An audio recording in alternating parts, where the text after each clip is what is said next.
Só ajeita aí a câmera. Pronto. Olá, boa noite. Oi, Então, querida. vou apresentar aqui a professora Márcia Sucupira, além de amiga querida, uma excelente professora e jurista. Oh, Seja meu muito Deus, bem-vinda à série obrigada. Lives Diálogo Ambiental Constitucional Internacional. A professora Márcia traz um tema super relevante, não é relevante, né? É super relevante. Porque tem É, tudo a ver com o direito dos desastres, né? Que inclusive foi regulamentado em 2010. E depois foi isso, criado um Fundo Nacional de Calamidade Pública em 2012. Então, professor, e vai falar também de governança, né? é, porque Foi muito a gente feliz na tem escolha, viu? questão de vícios, não é? Foi uma sugestão da Inês Virgínia Soares. Ela Então, a foi uma palavra é grande, sua.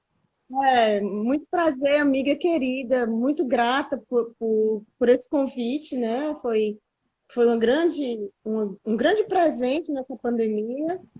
Muito embora eu trabalhe com patrimônio histórico, né, seja a minha área, eu realmente estou muito encantada com o direito do desastre, né, e as repercussões que nós vamos ter futuramente relacionada a esse tipo de direito que tem um caráter de transdisciplinaridade muito forte.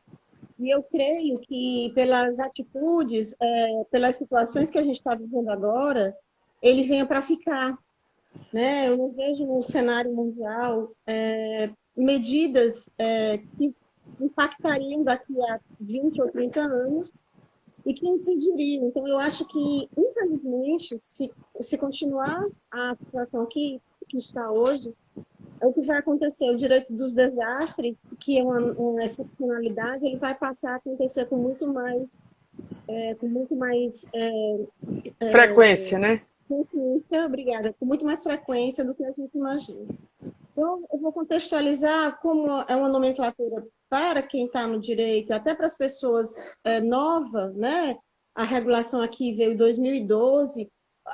Alguns países já têm isso mais marcado, porque são objeto de eventos naturais muito grandes, furacões, terremotos. E nós, no Brasil, já tínhamos uma estabilidade que não tinha nos colocado frente a esses eventos, essas catástrofes, ou provocadas pela natureza, ou provocadas pela natureza por intervenção humana, ou tecnológicas, de alguma maneira, né? Mas os episódios das barragens, né, sucessivamente, nos trazem essa sequência de avisos de que a natureza dá uma resposta ao tratamento que ela vem tendo, né? Então, a gente precisa primeiro contextualizar o que a gente entende como o direito do desastre. Não é que o desastre tem um direito próprio, né? É o direito que decorre de eventos desastrosos. E o que seria um evento desastroso em situações para a humanidade? Ele pode ser natural, quando ele tem uma característica de não intervenção humana, e ele pode ser um desastre tecnológico. O que nós vivemos hoje com a pandemia mundial do Covid, ele tem uma característica de, ele é um desastre relacionado à questão dos animais, né? Ele é um desastre relacionado à manipulação e ao tratamento que nós temos em relação ao meio ambiente, no que distingue a fauna, né? De alguma forma, não estamos sabendo lidar e algumas situações de epidemia, que já surpreenderam a humanidade anteriormente, nos surpreendem agora. Algumas pessoas podem chegar a dizer, mas gripes aconteceram. Mas aconteceram em que século, né? Então, anos de desenvolvimento de vacina e de tecnologia não nos fazem ter mais inteligência na gestão desses riscos e nessa contenção ou na prevenção disso. Então, a gente pode entender como desastre esse tipo de evento, mas a consequência dele é que ele afeta de maneira muito significativa a normalidade social e provoca dano, e aí eu estou falando de dano na esfera material, emocional, na esfera física, patrimonial e prejuízo. Né? Então, a gente está com um contexto completo de evento no sentido do desenho, né? Que está muito ligado ao que a gente chama de sinistrologia, ou estudo dos sinistros, né? Enfim, um desastre, para ele ser caracterizado como um desastre, ele tem que afetar uma grande gama de situações. Por exemplo, ele afeta os ecossistemas, ele afeta a economia, ele afeta governança e governabilidade, estruturas básicas, como a gente está tendo, estrutura básica de saúde afetada, estrutura de saneamento, estrutura hospitalar, né? Escolas, ele atrapalha o desenvolvimento humano, que é o que a gente tem sentido, né? E ele interfere nas frentes de trabalho e de saúde. Então, o desastre, seja ele natural ou seja ele tecnológico, pelas mãos humanas, tem uma intervenção humana, como é o das barragens, né, que era algo anunciado, mas que achavas que ele não ia ter essa potencialidade toda, mas aconteceu. Ele tem essa característica de afetar. E ele se conecta em caráter transdisciplinar com outros ramos do direito e com outras ciências. A pandemia agora. Eu nunca entendi tanto de medicina como eu estou entendendo agora. IgG, IgI, IgC, positivo, negativo, anterior, posterior. Né? Então, as pessoas começaram a compreender mais os seus processos de saúde, o que é SUS, o que não é, saneamento básico, o que tem, o que não tem, onde posso ser atendido. A questão da antropologia, o que para trás nos precede em termos de pandemia.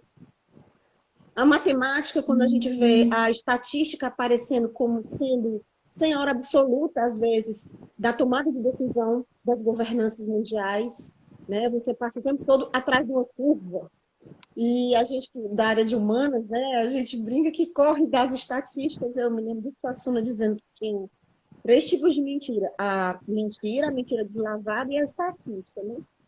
Então, assim, as estatísticas a gente tem que aprender, de um certo modo, a equilibrar para poder tomar decisões enquanto governança. A biologia e as áreas de ciências humanas e naturais afins foram afetadas. Então, como é que eu fiz essa associação disso? Porque eu vi o que é que o desastre afeta diretamente a governança.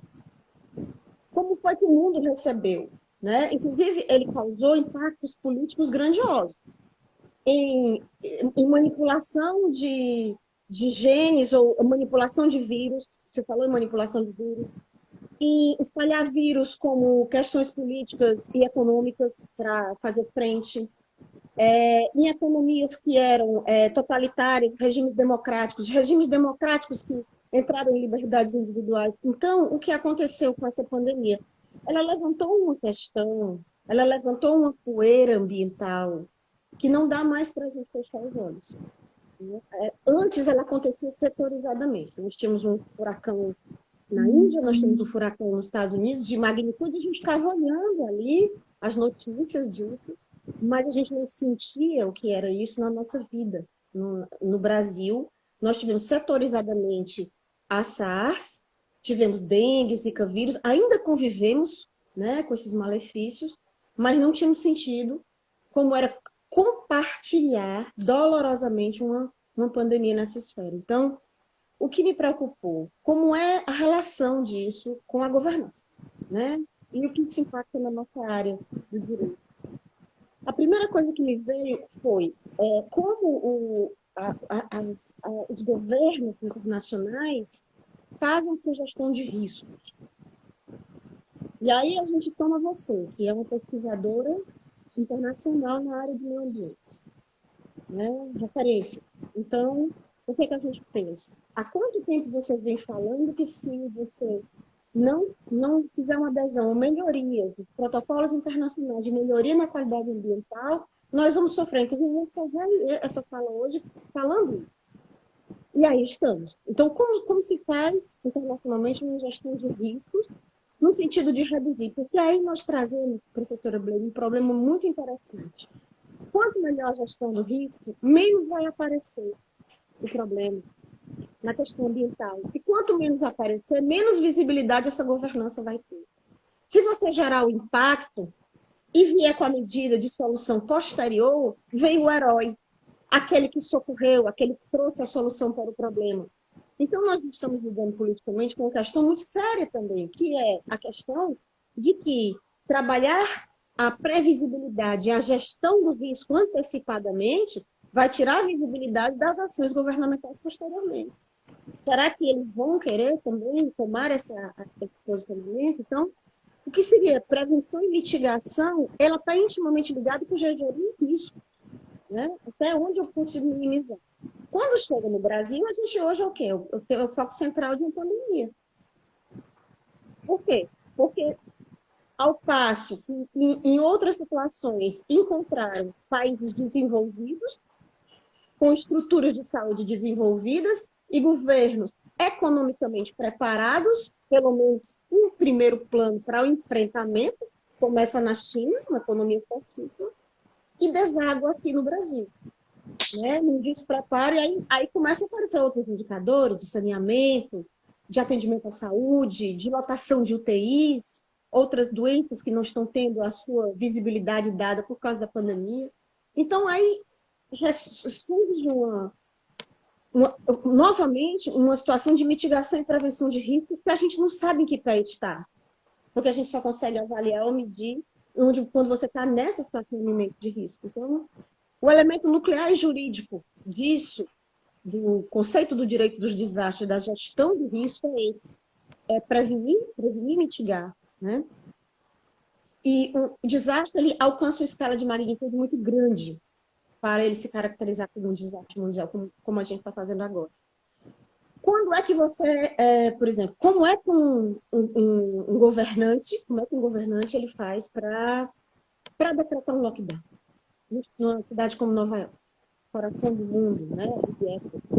Onde 24 horas trabalha com tudo, cultura, você tem que ver, você tem que pegar um cenário e analisar os piores cenários, você tem que ver, potencializar o pior cenário, aplicar o risco nesse cenário, lidar com a improbabilidade e, mesmo assim, uma variável que você não sabe estimar.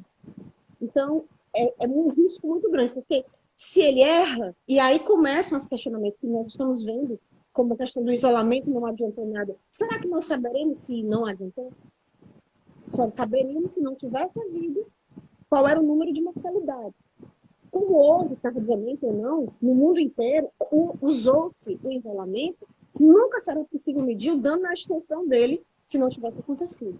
E nem poderíamos, porque aí seria submeter a humanidade a um risco de gestão que não seria tolerável, concorda comigo? Então, nesse caso, é necessário assumir e enfrentar o não risco e as consequências que dele vão advir. Inclusive nos estados, muitas vezes, de exceção que eu vou entrar agora, constitucional, quando eu trouxe para o direito administrativo brasileiro, e a gente já está vendo, né, as bifurcações que se estão alcançando em relação a investigações, né, a questão política. Nós estamos num ano eleitoral, nas eleições mais importantes, que são as municipais, então a gente não pode esquecer isso.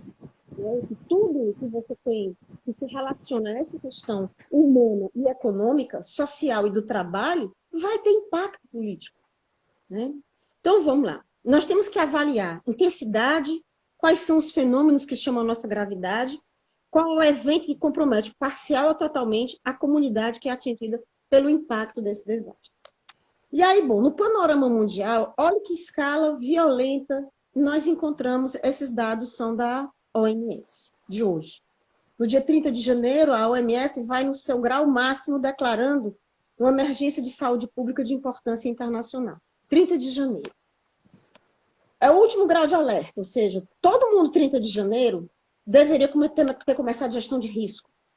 Quando a Organização Mundial de Saúde, pelo menos os signatários desses tratados de organizações internacionais, deveriam ter assumido gestões de risco, o que não aconteceu. Ponto 1. No dia 11 de março, ou seja, mais de 40 dias depois, veio a declaração de uma pandemia. Então, o risco à pandemia ainda se demorou muito no sentido de declarar que era necessário medidas jurídicas e emergenciais para que ela acontecesse.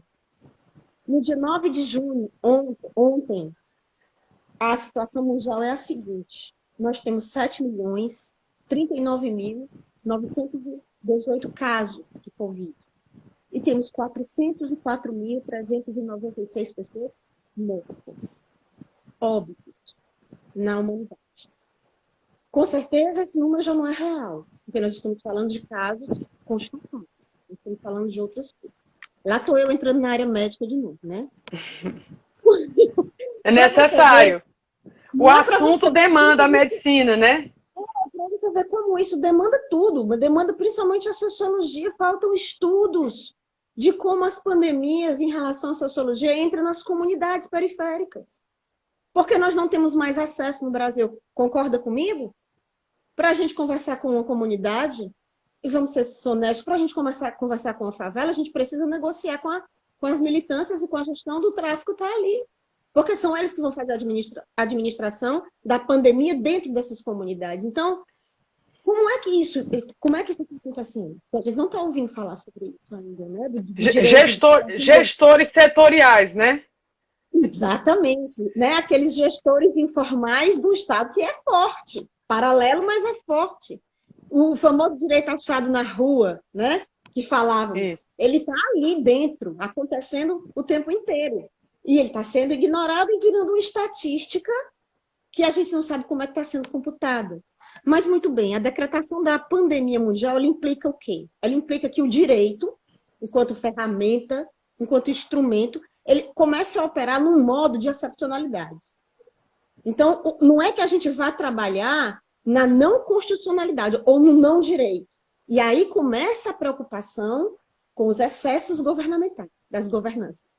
Então, o que é que a gente vai trabalhar? A gente vai trabalhar num modo operacional excepcional, por força da decretação de pandemia. Mas cada estado, independentemente, vai ter que, dentro do seu território, da sua jurisdição, ele vai ter que, ali dentro, ele vai ter que estabelecer quais são as margens de trânsito, de discricionariedade que esse alcance vai ter.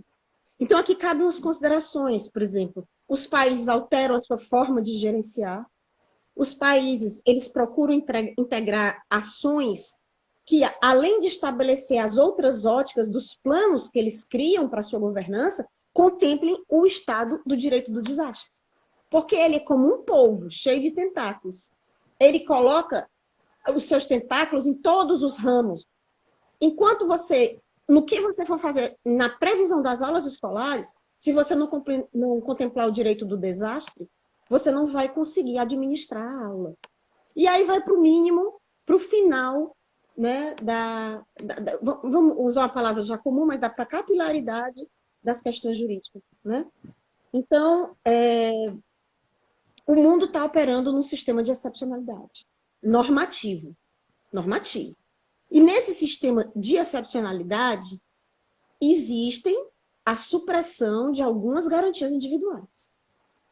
E isso também preocupa. Principalmente quando a gente vai falar de governos totalitários, né? Quando a gente vai falar de tendências totalitárias de governança. Porque pode haver uma apropriação indevida de uma estrutura de pandemia, de crise mundial, para que nós coloquemos estruturas governamentais perversas. Né? Bom, a ideia dessa governança é única e exclusivamente na decretação da pandemia e do estado excepcional de direito.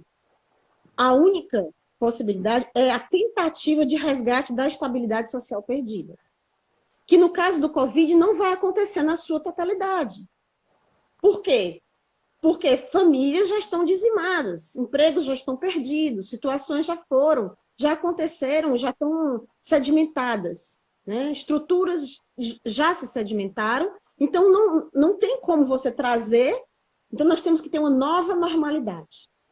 E como é que nós vamos enfrentar essa normalidade? Então essa comunidade ela já foi afetada num potencial muito sério e a gente vai ter que lidar depois com o que é esse novo normal, porque ainda não sabemos como isso vai acontecer. Vamos trazer para... Você me diz o tempo, amiga, porque... Sim, pode falar. Eu administro. Vamos trazer agora para... E se você quiser intervir, por favor, também. Sim. E os municípios, eles têm a situação, quando eles se veem. Agora vamos trazer para o direito brasileiro. Gostei, vi um artigo seu, acho que com o professor Lisboa, um direito comparado com a Constituição Portuguesa, maravilhoso. Li, né? E achei muito bom, usei, mas como eu não ia fazer o direito comparado com todos, eu tentei fazer um panorama mundial Na China, a gente vê que as situações de contenção das liberdades individuais pelo regime é mais fácil, e eu não estou aqui defendendo ainda nenhum regime, eu estou apenas dizendo que quando há um costume ou um hábito de uma liberdade individual, fica muito mais difícil você fazer um isolamento social, como a gente está tendo essa dificuldade. Porque o nível de conscientização, até para nós brasileiros, em relação ao que é o efeito de uma pandemia, ainda é muito novo. Então, olha, só corroborando, eu digo na sala de aula que o direito mais difícil para o ser humano é o da liberdade. Não tenho a menor dúvida. Porque você precisa ter maturidade para gozar dela. Eu vi pessoas dizendo que eles iam para o shopping. Era um direito deles, né? E essa modulação, vamos falar em modulação, né? De princípios, aonde o seu direito de ir e vir vai colocar em risco a vida do outro e a sua própria, como não modular? Né? Não vamos anular, mas como não modular? E aí, não passou da hora de criarmos uma cultura de prevenção? Sim, é exatamente, Cláudia, Amazônia, é exatamente sobre isso que estamos falando. Sobre a gestão de riscos, né? Que está chegando numa situação em que a tendência é que ela piore bastante. Muito embora os negacionistas, a mesma linha negacionista da camada de ozônio, de que as hecatombes mundiais vão acontecer independentemente do que a força humana impedir, é a mesma tendência negacionista de uma pandemia como essa. Já aconteceu há um século, já aconteceu a gripe espanhola, né? Já aconteceram várias. Mas nós evoluímos. E por que não evoluímos ainda em governança, nesse sentido? Então, estados e municípios no Brasil, eles têm duas possibilidades, a emergência e a calamidade. Todos nós estamos em calamidade. A emergência e a calamidade são decretadas por estados e municípios dependendo do grau, do nível de impacto que aquela situação vai causar. O impacto que ele vai causar dentro do contexto social. E o nosso impacto está no grau máximo. Em relação à União, nós temos o estado de defesa e o de sítio. Nós estamos no estado de defesa. Né? O estado de sítio seria uma excepcionalidade como uma situação de guerra. Não justificaria, principalmente na situação política que nós enfrentamos. Então, não é um estado de não direito, um estado de direito com funcionamento operacional de forma excepcional. Mas essa excepcionalidade, ela não é discricionária. Ela não deixa o governador, ela não deixa o presidente, ela não deixa o prefeito à vontade para deliberar o que ele quer fazer. A gestão de riscos nesse tipo de situação ela é feita com base em quê? Em dados científicos.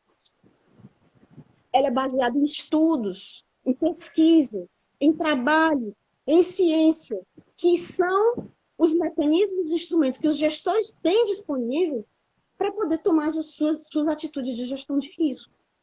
Então, para evitar autoritarismo do Estado, quando se decreta uma situação de emergência, calamidade, defesa do estado de sítio, você tem que ter os pressupostos que a embasam, e aí nós teríamos a pandemia mundial e os organismos internacionais. Você tem que ter competência da autoridade que vai fazer essa decretação, os instrumentos que ela vai utilizar, os procedimentos e as sequências e consequências jurídicas que vão ser tratadas posteriormente a essa pandemia, a essa situação, a essa decretação de emergência. Porque não se iluda, professora Blum, nós vamos ter uma infinidade de ações judiciais decorrentes dessa pandemia, nós ainda estamos no meio dela. Nós ainda estamos tentando salvar a vida das pessoas. Nós ainda não sabemos como vai ser esse retorno, se haverá segundas infecções, se uma vacina está próxima ou não, se chegará ao Brasil a tempo, como será essa distribuição. Tudo isso vai passar por marcos regulatórios jurídicos. Isso é fato. Mas antes que isso aconteça, nós vamos ter pessoas que morreram porque foram colocadas para trabalhar, que não eram situações excepcionais, não estavam dentro dos decretos de excepcionalidade. Nós vamos ter familiares que faleceram ou adoeceram severamente por causa disso, impactando o trabalho. Nós vamos ter o consumo abatido, porque nós vamos ter quebra de contratos relacionados a essa questão da pandemia, discussões contratuais na esfera do direito privado também. Então, os ramos do direito, nós vamos ter impactos previdenciários, nós vamos ter impacto na Seguridade Social, já estamos tendo. Nós vamos ter impacto na tributação para sustentar esse estado de excepcionalidade que nós estamos vivendo agora. E é necessário maturidade da governabilidade, do governante e do contribuinte, nesse sentido, aquele que recolhe o tributo, de que essa contribuição ela é coletiva, né? Enfim, para a gente fazer um arremate, não sei como é que está aí. Né? Não, tá tranquilo. Você tá com 27 minutos. Pode usar mais 10. Para a gente trabalhar um pouquinho esse campo do estudo, a gente vai falar o seguinte: essa questão, para nós no Brasil, ela é muito embrionária. É a primeira vez que a gente se debruça, eu creio, com uma situação que todo o país decretou e todos os estados e municípios entraram nessa questão de um estado emergencial ou de direito excepcional. Mas aí nós vamos voltar para uma questão importante, nessa questão da excepcionalidade e do direito. O professor Abu Jadali, uma vez na aula dele, ele me perguntou quais seriam um novo sistema que não fosse o capitalismo, um novo sistema econômico, um novo sistema político, que fosse concebido pelos seus alunos. Ele queria uma concepção nova de sistema. E foi tão difícil pensar um sistema, e eu pensei na época, em 2004, nas ditaduras ambientais, na apropriação do discurso ambiental, né, por estruturas totalitárias, mas nós estamos vivendo um momento inverso. Nós estamos vivendo o negacionismo da relação do homem em meio ambiente. Essa situação de negacionismo e de deixar de fazer adesões a tratados, a estudos e a pesquisas, como a pessoa que fez a pergunta, não é hora de começar a pensar em gestão de risco? Há muito tempo. Já éramos para ter resultados de gestão de riscos, mas estamos um pé antes. Estamos falando em desenvolvimento, em expansão, estamos falando em desmatamento, estamos falando em ampliação de construções, né? Estamos falando sem contemplar pesquisas relacionadas à área ambiental. Então, se a gente ignorar, é fato que essas estruturas sociais elas não vão ter suportabilidade nem governança para gerir. E o que é excepcionalidade vai virar regra cogente, vai virar regra comum dentro do plano do direito. E isso é sério. É sério. E a gente já vê, por exemplo, a grande discussão é a aquisição de medicamentos e equipamentos sem as normas licitatórias cumpridas, ainda dentro da pandemia. A verificação de preços. Eu estou dentro de uma pandemia, eu coloco o preço que eu quiser no meu equipamento. Então, assim, ainda vamos demandar, nós advogados, juristas, pareceres infindáveis sobre essas questões, relacionadas ao que pode, ao amplo espectro discricionário entre a correlação de seguir uma lei relacionada à tomada de preço de licitações, não ter tempo para essa escolha e comprar o equipamento primeiro que lhe vem, como medida de salvar a vida humana. Então, isso ainda vai ser submetido aos nossos tribunais. O impacto, os efeitos jurídicos diretos e indiretos dessa excepcionalidade no universo jurídico, ele ainda não foi sentido. Nós começamos agora a ter as ações chegadas ao Supremo e tivemos pelo Supremo um reforço que eu achei significativo no Pacto Federativo. Eu achei, porque eu sempre escutava o professor Bonavides falando do Pacto Federativo. Né? A gente passou... Era aquele sonho, por que não tem autonomia? Os estados não têm mais autonomia legislativa, autonomia tributária, porque essa vinculação tão grande às estruturas do governo executivo federal, essa dependência, e às vezes em estados mais pobres, uma mendicância mesmo. Então, o Nordeste vai formar um consórcio. Não somos o maior PIB, mas somos o maior número de estados do Brasil, em termos de região. Né? Somos o maior número de estados dentro do Nordeste. Então, criamos um consórcio de compras. E aí isso faz o quê? Isso reforça o que é o Pacto Federativo. O Pacto Federativo é gestões individuais com características regionais, atendendo à Constituição Nacional, com uma diretriz que é principiológica, que quando o Supremo vem e diz que, muito embora o governo edite uma medida provisória, com quais sejam os trabalhos e as atividades que estejam permitidas, os governos estaduais e municipais têm autonomia para, no seu caso específico, dizer sim ou não. Isso foi um reforço democrático e do pacto que eu achei que foi um ganho, infelizmente, diante de uma pandemia. Mas nós ainda não tínhamos visto se debruçar e os governadores assumirem, e prefeitos, de tal forma a responsabilidade pelas vidas humanas de cada um daqueles seus locais, daqueles seus redutos eleitorais. Então, tem horas que você vê o governante do executivo dizer assim, fale com o seu governador, como quem diz assim, se acontecer algo errado, a culpa é dele. Enfim, é necessária essa apropriação em algum sentido? Não se pode colocar a culpa em deuses estranhos, né, professora Bela? A gente precisa entender que estamos diante das mais sérias eleições para o executivo, que são os prefeitos dos municípios desse país imenso, gigantesco e continental, e que é esse senhor que vai administrar o repasse de verbas no caso de situações de direito dos desastres. Ele vai decidir se vai ou não ter fechamento das estruturas. Ele vai aplicar ou não razoabilidade e proporcionalidade. Ele tem que entender um pouco de ciência. Ele tem que respeitar a ciência, ele tem que respeitar estudos técnicos. A religião não pode se sobrepor a essas questões.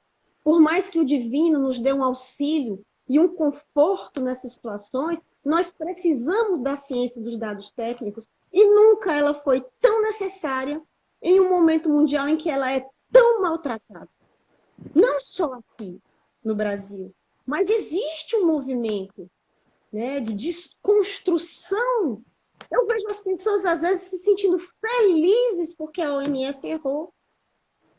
E eu digo, meu Deus, aonde o senso humano foi parar? Em vez da gente ficar triste, mandar um e-mail e dizer assim, eu acho que não é isso, porque eu tenho uma pesquisa diferente. Não! Nós estamos o tempo todo felizes com o erro.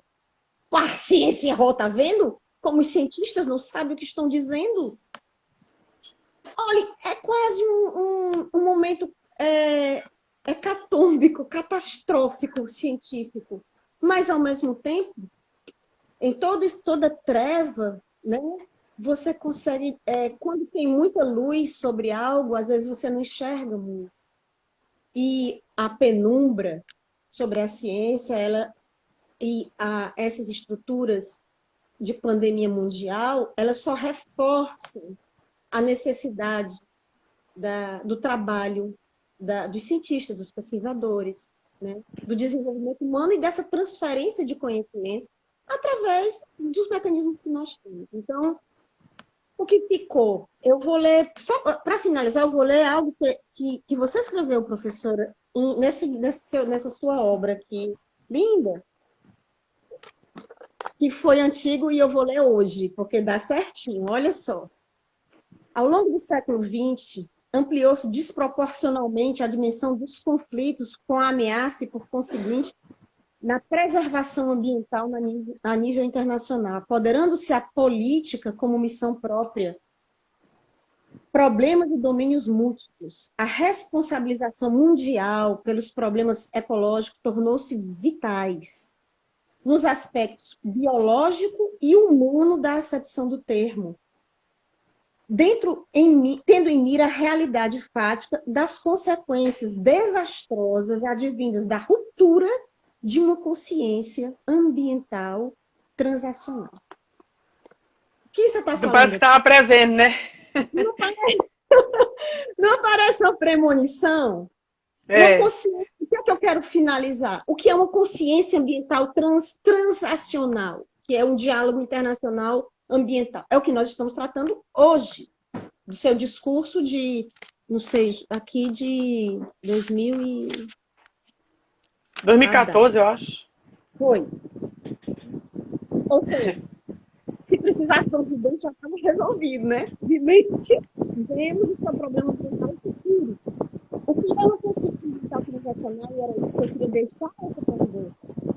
O que é essa consciência? É a consciência de que ou a gente incorpora o meio ambiente como algo que não tem como dissociar do humano, nós não somos duas coisas, nós e o ambiente, não tem lixo, não se joga lixo lá fora porque não tem lá fora é o mesmo lugar onde nós habitamos, ou a gente faz esse enfrentamento agora e assume dentro da esfera do direito agora, assume legislações e uma consciência ambiental e de pesquisa e de prevenção, como você perguntou aqui, de gestão desses riscos, ou em algum momento vai ser tarde demais.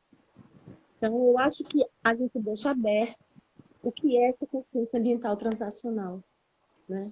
Para que ela serve, a que ela se propõe, né?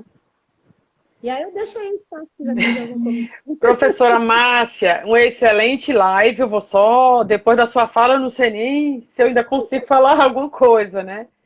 Mas, olha, é muito feliz a escolha do tema, direito dos desastres, e obviamente que ele tem que ser tratado sobre uma governança absolutamente regrada pela probidade administrativa. Eu me preocupo muito com o nosso modelo federativo, eu confesso. Eu vi que você achou assertiva a decisão do Supremo Tribunal Federal da descentralização na gestão da pandemia. O que nós estamos vivendo de descontrole nacional da pandemia, eu acho que foi a decisão de risco, a gestão de risco mais acertada.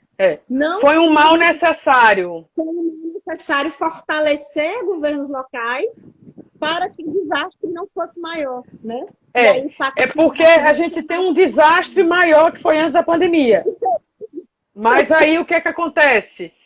Eu me preocupo do ponto de vista do direito administrativo, mas eu sei que foi um mal necessário, mas eu me preocupo por conta de que quando, no nosso caso de muita corrupção, Operação Mensalão, Operação Lava Jato e outros nomes, mas essas duas muito conhecidas nacionalmente e internacionalmente, a descentralização da administração pública, ela é um mal necessário, mas ela tem vários problemas também. Porque se você tem uma pandemia que atinge todo o país, o correto, talvez, eu quero crer que isso deva acontecer no Reino Unido, na Alemanha, sim, e alguns outros países europeus, de você ter uma política nacional de gestão de risco. Sim.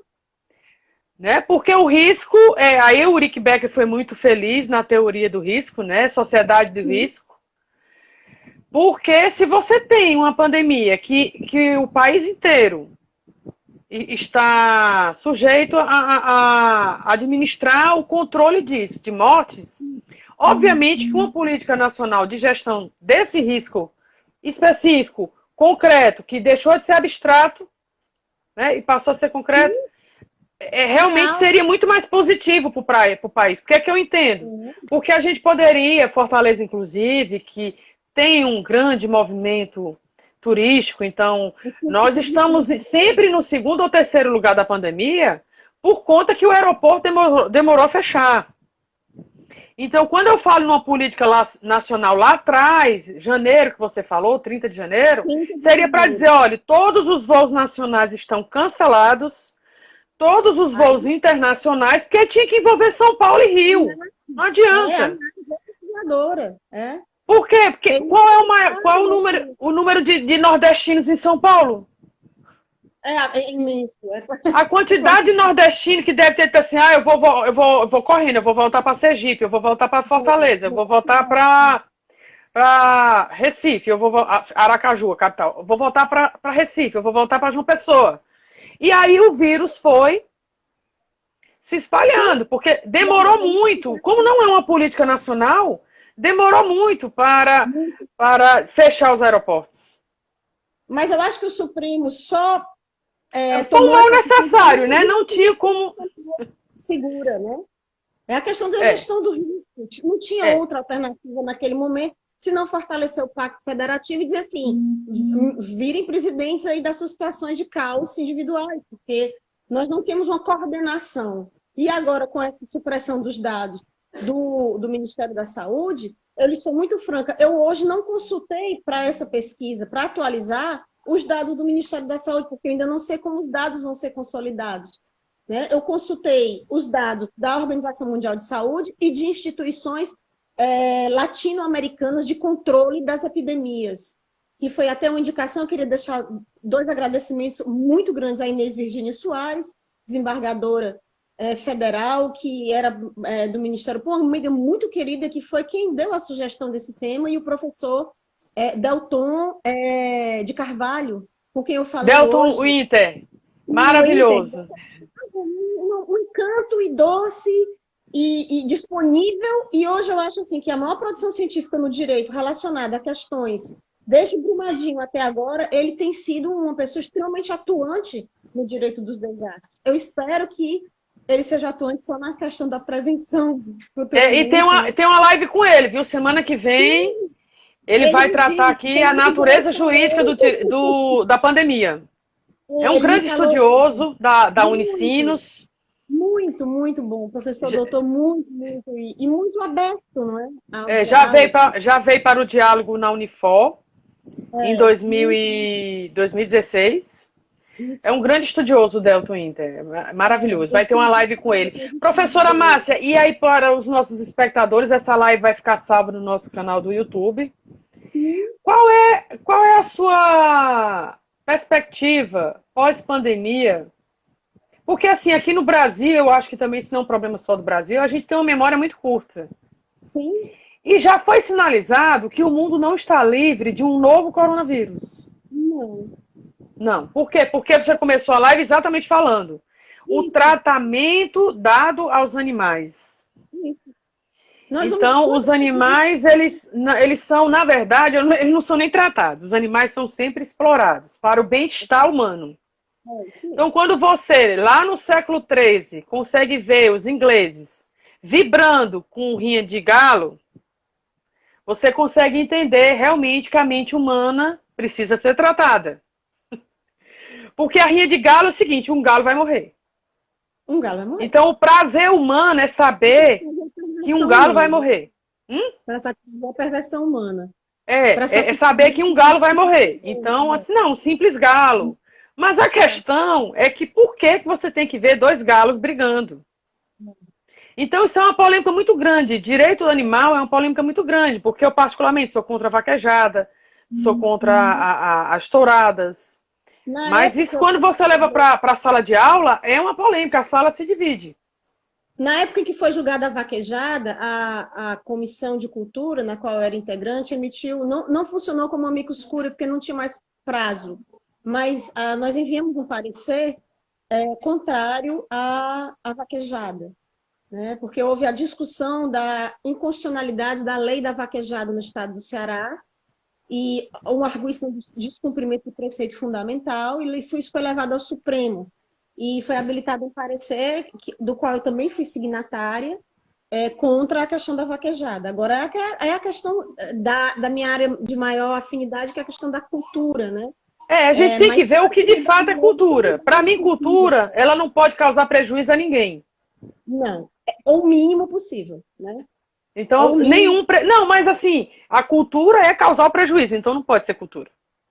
Exato. A cultura, porque aí o legislador, depois que o Supremo, Marco Aurélio, relatou, entendeu que a lei cearense era inconstitucional, o legislativo disse, pois então nós vamos acabar com isso, nós vamos colocar um novo dispositivo no artigo 225, parágrafo 7º, e chamou de práticas desportivas e culturais.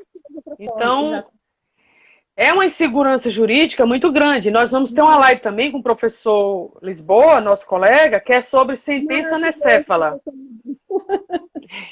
Ele questiona o que realmente é um tribunal constitucional, né? Então, um grande estudioso do direito constitucional. Mas, assim, qual é a mensagem que você deixa, professora Márcia? Na sua perspectiva de pós-pandemia, você acha que a gente vai aprender o dever de casa, o direito ambiental, o principal princípio é a prevenção? Você acha que a gente vai aprender o dever de casa? Que ainda vamos sofrer um pouquinho. Acho que não nesse momento, eu ainda vejo muita imaturidade, né, na questão da modulação em relação aos direitos individuais e aos direitos sociais e aos direitos coletivos. Eu ainda vejo uma dificuldade muito grande em entender que o coletivo também é meu, se eu cuidar bem dele, se eu participar bem dele. Eu ainda vejo primeiro o individual se sobrepondo ao coletivo, e enquanto isso tiver nessas estruturas de estratificação social, como nós vivemos realmente dois países diferentes. E a gente vê muito claramente isso quando uma pandemia se aproxima. Quem tem acesso a médico, quem não tem, quem tem acesso aos dados, quem não tem, quem tem melhor tratamento, quem não tem. Isso fica muito claro quando uma situação dessa aparece. Eu não acho que agora. Eu acho que podemos sim criar um ambiente para retomar essas discussões que vinham sendo praticamente mitigadas, mas ainda não vejo um ambiente favorável para implementar essas normatizações, tanto internas como nós estamos discutindo ainda desmatamento, né? Nós estamos revisitando Raposa Serra do Sol, que foi decidido pelo ministro Aires há quanto tempo que eram terras contínuas e não terras estanques, demarcadas. Então, se a gente está voltando o discurso para reviver ou rediscutir situações que já tinham sido juridicamente superadas, eu acho que a gente ainda caminha algum tempo. Mas eu acho que o ambiente se tornou propício e fecundo para que nós, né? E aí nós temos a responsabilidade, não nos calemos, o nosso discurso não se cale em relação à questão da prevenção e da administração dos riscos ambientais e do que você muito bem titula como consciência ambiental transacional, né? Transnacional. Muito obrigada, professora Márcia. Eu quero logo fazer um convite. Nós vamos ter o 15º diálogo, não, sexto, aqui em Fortaleza. A perspectiva é outubro a novembro. E a segunda rodada dele, continuando a mesma edição, vai ser em Roma, numa cidade perto de Roma, Teramo, e Madrid, em abril. Final de abril e início de maio. Então, eu quero logo deixar o convite para você palestrar sobre esse tema. Já pode ir adiantando aí o artigo científico para publicar, viu, em qualquer obra do diálogo. Foi um prazer fazer essa live, viu? E uma discussão riquíssima. E, felizmente, a gente deixa a live gravada. Então, eu quero dizer para os espectadores que quem chegou depois vai poder assistir a live no canal do YouTube, Diálogo Ambiental Constitucional Internacional. E os que forem do direito, dizer que esse evento é um evento científico que abriga a todos. Então, se sintam convidados para participar em Fortaleza. Muito obrigada, professora Márcia. Um beijo bem grande. Um beijo. Boa noite. Boa noite. Boa noite a todos. Tchau. Tchau.